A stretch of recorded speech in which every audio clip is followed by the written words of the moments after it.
ভারতবর্ষের মানুষ দেখছে পশ্চিমবাংলার মুখ্যমন্ত্রী সাহেব কোর্টে গেছেন।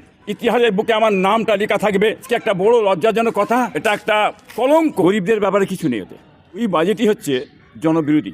গরিবরা যে কিছুটা করে খাবে সেদিকে এই সরকারের কোনো খেয়াল নেই। গরিব হিন্দু, গরিব মুসলমান, এরা ভিক্ষা দিয়ে দাও, ভিক্ষা দিলে এরা খুশি হয়ে যাবে।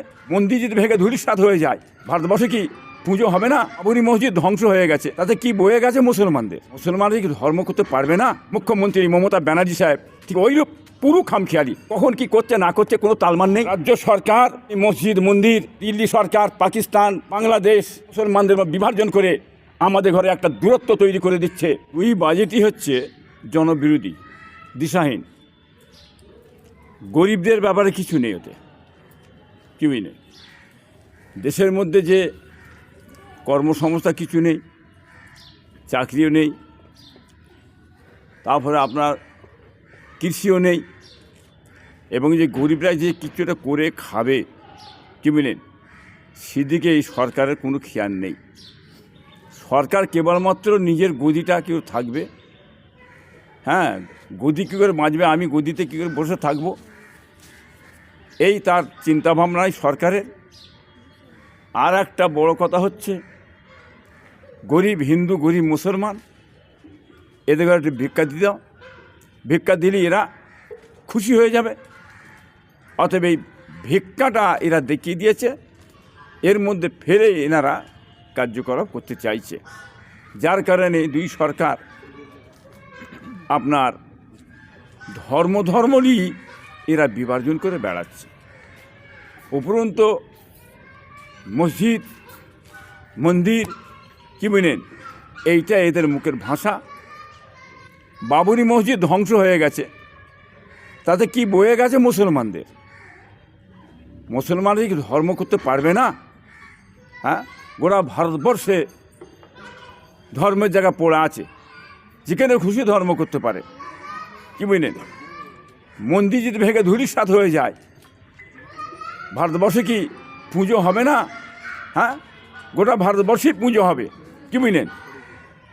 অতএব এটা কেবলমাত্র মসজিদ আর মন্দির মুখে বলে, এই যে গরিব হিন্দু এবং মুসলমান, এদের মধ্যে সব সময় বিবাদ লেগিয়ে রাখো, ঝগড়া লেগিয়ে রাখো, কি বুঝলেন, দূরত্ব বজায় করো। এইটাই হচ্ছে এই দুই সরকারের পলিসি। এই পলিসিটা যখন বাংলার মানুষ বুঝতে পেরে যাবে, আপামর জাতি, তখন কিন্তু আর এই দুই সরকারের বাঁচার কোনো রাস্তা থাকবে না। অতএব বাংলার মানুষ এখন বুঝতে পেরেছে, এগিয়ে যাচ্ছে, যার কারণে আমার ব্যানার্জি সাহেবের মাথা ঠিক নেই, উল্টো পাল্টা কাজ শুরু করে দিয়েছে। মোহাম্মদ বিন তুগলক খামখেয়ালি রাজা ছিলেন, তৈরি জিনিসকে ভেঙে গুঁড়িয়ে উড়িয়ে দিতেন, কি বুঝলেন, যা ইচ্ছে তাই করছেন। এর ঠিক মোহাম্মদ বিন তুগলক এই খামখেয়ালি ভারতবর্ষের আপনার এই পশ্চিমবাংলার মুখ্যমন্ত্রী মমতা ব্যানার্জি সাহেব ঠিক ওইরূপ পুরো খামখেয়ালি, কখন কি করছে না করছে কোনো তালমান নেই, হেতা ছুটছে হুতা ছুটছে, কি বুঝলেন। এইখানে গণনা করতে শুরু করলেন, এসআইআর করে দিয়ে ইনি দিলেন আপনার অফিসার, ইনি ভিডিও দিলেন, ইনি অত্যাচার করলেন, ইনি মানুষকে পুরি প্রেশান করে ফেললেন, একদম করে ফেলে ইনি আবার করলেন কি, আবার দিল্লি চলে গেলেন। দেখেন, আমি কিনাই কাজ করছি, আপনারা বুঝতে পারছেন। আবার এখান থেকে কোর্টে চলে গেলেন, একটা মুখ্যমন্ত্রী কোর্টে যাচ্ছে, তার মানে সরকার নিজে কোর্টে যে হাজির হয়ে গেল। গোটা ভারতবর্ষের মানুষ দেখছে পশ্চিমবাংলার মুখ্যমন্ত্রী সাহেব কোর্টে গেছেন। আজকে একটা বড় লজ্জাজনক কথা, এটা একটা কলঙ্ক, দেশের একটা কলঙ্ক।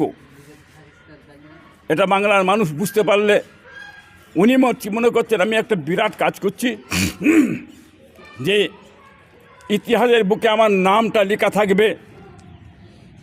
উনি ওনার ভারতবর্ষের ইতিহাসের বুকে নামটা লেখার জন্য উনি যে কোর্টে হাজির হয়ে গেলেন, হ্যাঁ, বিরাট একটা পৌরষ, বিশাল ব্যাপার ওনার। কিন্তু গোটা ভারতবর্ষের মানুষ দেখছে এত বড় লজ্জাজনক কথা, দুর্ভাগ্য। হ্যাঁ, এটা ভারতের লজ্জা, পশ্চিম বাংলার লজ্জা। এটা উনি এমন কাজ করলেন। অতএব এসব অভিনয় করে হবে না। বাংলার মানুষ বুঝে গেছে আপনি যে কি করতে চাইছেন। কি বুঝলেন? এইভাবে ভোট পাওয়া যাবে না। উনি দেখা চাইছে জনগণ তোমাদের জন্য আমি কোর্টে হাজির হয়েছি। না, দিদিমুদি এক জায়গায় আছে, দুজনে পরিকল্পিতভাবে কাজ করছে। অতএব এই বাংলার বহু মানুষের নামকে আজকে বাদ দিয়ে দেওয়া হয়েছে, বিশেষভাবে মুসলমানদের নামকে বাদ দেওয়া হয়েছে। তার মধ্যে হিন্দু ভাইদের কিছু গেছে নাম। আজকে দেখুন, মাতোয়ারা দেশের মধ্যে তারা আজ থেকে নয়, বহুদিন ধরে আছে। জ্যোতি বসু সেই সময় এই মাতোয়াদের ঘরে বাংলাদেশ থেকে যাদের ঘরে এসেছিলেন, ভারতবর্ষের সংবিধান আইন অনুযায়ী তাদের ঘরে নাগরিকতা দিয়েছে, থাকার অধিকার দিয়েছে। ইনি এখান থেকে তাদের নামটা বাদ দিয়ে কী করে ক্ষতি করে দেওয়া যায়, বাংলাদেশে পাঠিয়ে দেওয়া যায়, ভারতের নাগরিক বলে হ্যাঁ অধিকারটা কাটা যায়, সেই ষড়যন্ত্র আজ চালিয়ে দিয়েছে। হ্যাঁ, বাংলার মানুষ দেখুন, জাতি ধর্ম বর্ণ নির্বিশেষে আমরা হিন্দু মুসলমান এই ভারতবর্ষে একসঙ্গে বসবাস করছি, আমাদের মধ্যে কোনো বিভাজন নেই।